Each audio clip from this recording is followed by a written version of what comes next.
塔罗高国家公园的大同大礼步道，因为去年4月初3大地震到当时还无开放。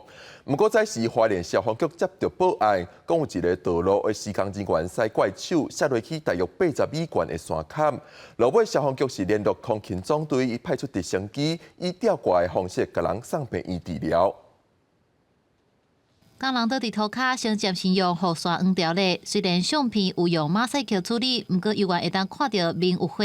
空勤总队接到花莲消防局的联络，透早前往花莲秀林的大同大礼步道，接近中头的时，以直升机吊挂的方式，甲一位驶乌托机摔落大约80公尺架的工人紧急送病院。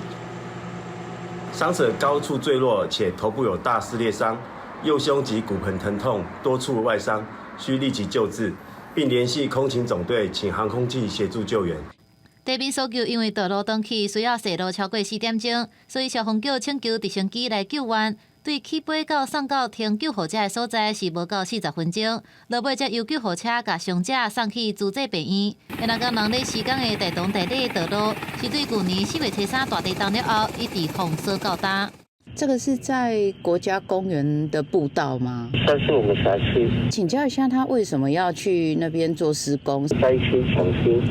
前一日暗头啊，花莲火车站头前计程车乌白龙的事件，上新的画面显示，计程车的正手头前原底有2只机车，不过计程车完全无减速，先弄飞第一台，再搁弄到第二台，弄的力头是真大。 机车是连车挂人，互弄飞到火车站头前的花园。虽然车内是有闻到酒精味，不过目前初步是排除食酒塞车。